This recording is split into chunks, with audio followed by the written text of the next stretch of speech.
Welcome to District 1, the podcast.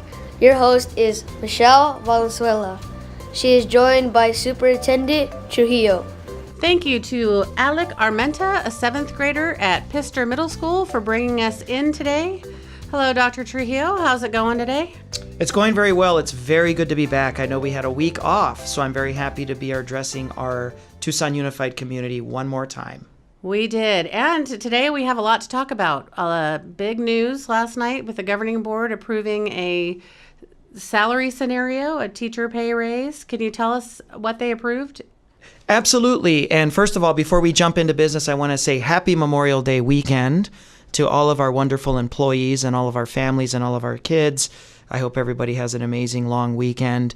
And to the teachers that are off for the summer, enjoy some well-deserved time and rest and recovery with your families. And those of you that are coming back to summer school, as always, we appreciate your continued service. We also have graduation. My daughter's graduating. Congratulations. And we have graduations going on across the district.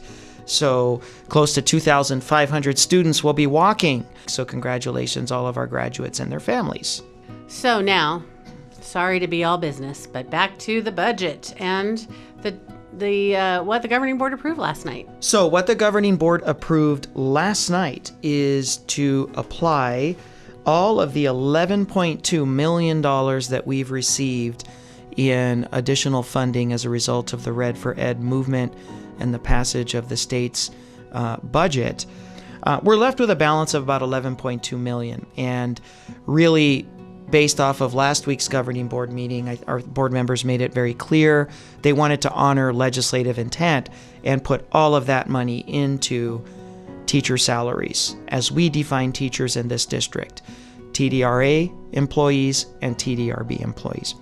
Then the other thing that they did is they gave us direction with regard to the new district additional assistance capital money that we had received from the state, which was around $3.8 million. Now, we had plans to utilize that money for capital and deferred maintenance and to do some things with those monies.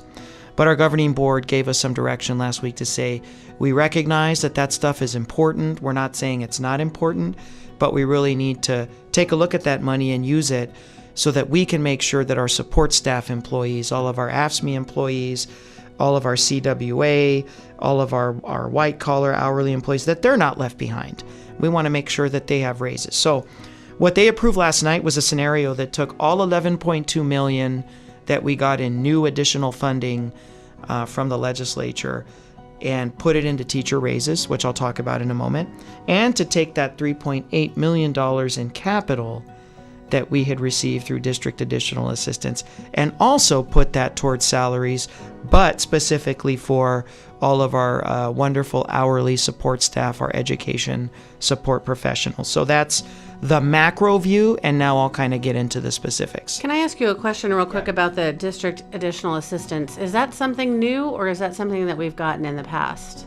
That's something that's new, and what the legislature originally intended was a $100 million package to school districts to start to take care of some of the facilities needs.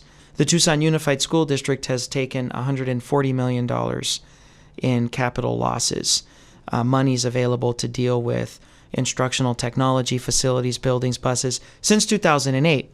So right around February, early February, way before the Red for Ed movement started, the legislature proposed a $100 million package so that districts could take a first step in maybe starting to recover some of these lost facilities and maintenance monies. So Tucson Unified's portion of that was $3.8 million.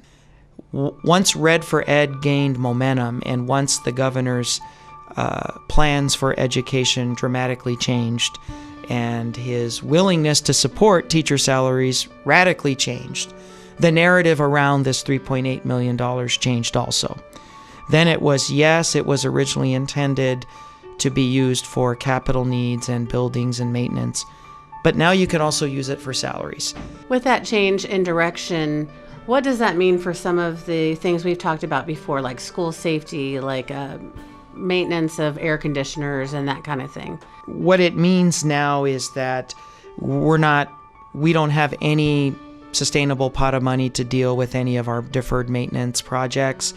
We're taking 100% of the money that we have this year to take on those issues. It's going to be directed at salaries. The only pot of money that we have left for capital is all of it is going to be used to pay off the leases that we have on several of our buses and to pay off some capital leases that we have for existing facilities. So we have essentially a pretty close to zero capacity to be able to handle a lot of the deferred maintenance needs around the district, or to purchase those buses that we need that have air condition, or to add any additional capital technology for aging computers or aging hardware that we have, because we're putting it all into salaries this year. I'm not an expert on what deferred maintenance means, but does that mean if an air conditioner breaks at a school, we can't fix it? That's a perfect example of deferred maintenance, meaning it goes into this queue of maintenance items that need repair that are in line to be evaluated based off of availability of funding. We have around 130 or 140 what we call Category 1 deferred maintenance projects in the district right now, meaning that the equipment itself is well beyond its lifespan, and now it's generating excessive amounts of work orders that we need to get in there and deal with immediately. So it's a very real challenge that we have, and now because of funding, it's going to become a little bit more complicated. So you mentioned that whole 11.2 is going to salaries. Where does that leave your school safety initiative? I know we talked about putting the keyless entry, or what is it called? Keyless entry and the cameras in. Will we still be able to do that? So the important thing that I need the public to understand about school safety, to have exceptional school safety, an environment of exceptional school safety, you have to have heavy investment in security infrastructure. That's your alarm systems, that's your keyless entry systems, that's your fencing. Those are the physical structures. Then the second component is an investment in student support services, the direct services that are available to the most troubled students. Those are your counselors and your social workers. Those are your on-the-ground practitioners whose sole mission is to connect with those types of troubled students so that they feel less marginalized and supported. The third component is you have to make an investment in crisis and emergency readiness. Those are your drills. Those are your ability to lock down a campus, your ability to get your students and your staff trained to getting into a closed classroom as quickly as possible as soon as a lockdown occurs. You got to do all three. So the keyless entry systems are still a go. Our board took action, so that's on track. What has now been eliminated, because we are focusing all of our money on salaries, we are no longer going to be able to add the social workers or the counselors that we were originally seeking. One of my big passions is an investment in school safety, and I believe wholeheartedly that the most important component of school safety are the practitioners that we put inside the schools. And that's an area of the budget that we're not going to be able to move forward on, because we had to make sure that we had enough money to put towards employee salaries to achieve the direction that our board gave us last night. What about the 7-period day? I know we talked about that as a priority. Is that still happening? That's still happening. The 7-period day, which does great things for teacher professional development and student intervention periods, that's coming out of desegregation monies, so we're good to go on that. Music education is still good to go. So what we're not going to be able to do is pursue the counselor initiative. We're not going to be able to pursue the adjustments to the social worker salaries that would bring them in and have them heavily involved with general education students. We're not going to be able to address the compression issues that we've seen as a result of implementation of new minimum wage expectations and standards. Stipends for exceptional educators is going to be hard in order to make all of these salaries happen. Okay, so now back to the salaries. What kind of raises are people getting? It's going to be a flat distribution of $3,000 for every single teacher that's in the TDRA group. Okay. Can you explain what TDRA means? TDRA is all just your straight up classroom teachers. Anybody that's a teacher of record across the district is a TDRA employee. Basically, you take a step 1 classroom teacher TDRA employee. It takes them from $32,300 at step 1 to $35,300 at step 1. So they'll get an immediate 9% increase. So Red for Ed money, $3,000 distribution across the board, which accomplishes a 9%. Then when we talk about what we can do, what we're going to do from the supplemental base, for the supplemental base menu from Prop 301 is an additional $4,300. And then we're going to provide an additional step from Prop 301 monies to the base at $500.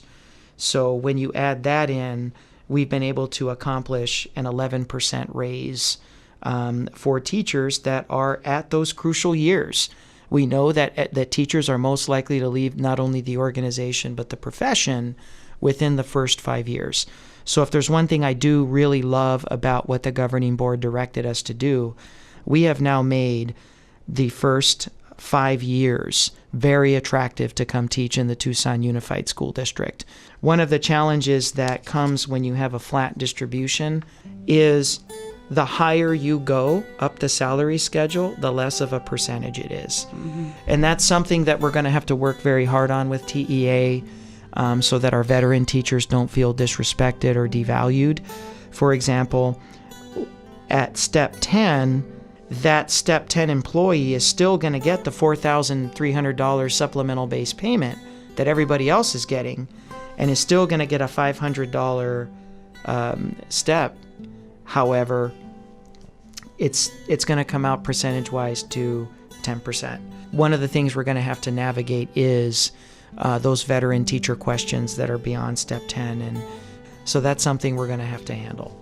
What is TDRB and what's happening with raises for those people? I know it's been a big question of whether only teachers of record should get raises or also support staff. So how did the board navigate that, and what did they decide on that issue? So last night the board decided that all of our employees in TDRA and TDRB are going to meet the definition of teacher, okay? TDRB employees are largely in the areas of instructional support, student support services, and instruction itself. Any employees inside of TDRB that don't fit those definitions, we're actually going to have to examine on a positional basis. TDRB employees are still going to get the same $3,000 distribution. They're going to get $2,500 that are purely Red for Ed dollars. Then we're going to give an extra $500 from supplemental base 301. Now that we talked about all of our certified employees, I understand that we're doing something for our support staff. Can you tell me about that? We are very proud that we are now able to significantly increase compensation for our hourly educational support professionals. So what last night means to them is we're looking at 4% raises for all of our employees that are covered by our association, AFSCME, the American Federation for School, County, and Municipal Employees. Also our white-collar employees, our hourly white-collar employees. And then a 4% increase for our non-bargaining unit, hourly educational support professionals. Those are your school monitors and your crossing guards. We are working on an infographic that explains the budget, and we're also planning to post on our website, www.TUSD1.org, some charts that would include job titles and what kind of raise they may be eligible for. So for people who are wondering how that's going to fall out, we'll have that information. Be on the lookout for infographics and charts that will clearly explain this salary increase package, and also a complete and thorough listing of all of the positions that are covered under this compensation package. What's the next step? This part has been approved, but I know we have a larger budget that we're working on that has a June deadline. The next step is we're going to go back. There are some, they're not major cuts, but we still have to do some cuts to really make this happen. And then also to be able to preserve some of the prior commitments that I had carved out money for. I want to honor those. Is this a one-year deal, or is it sustainable for these raises? Do we know what does it depend on the next year's budget from the governor? Well, at this time, it's sustainable because they've added the money to the base support limit.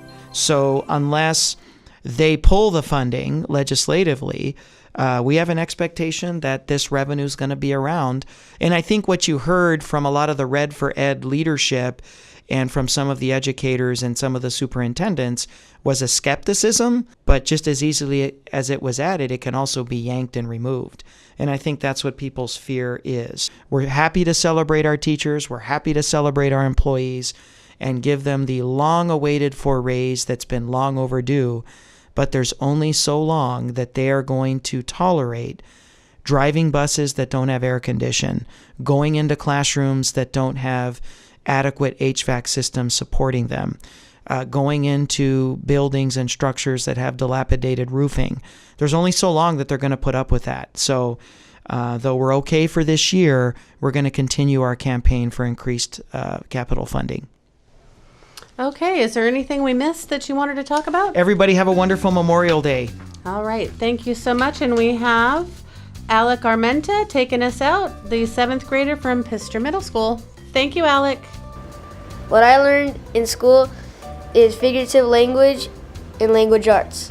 This is Alec Armenta signing off.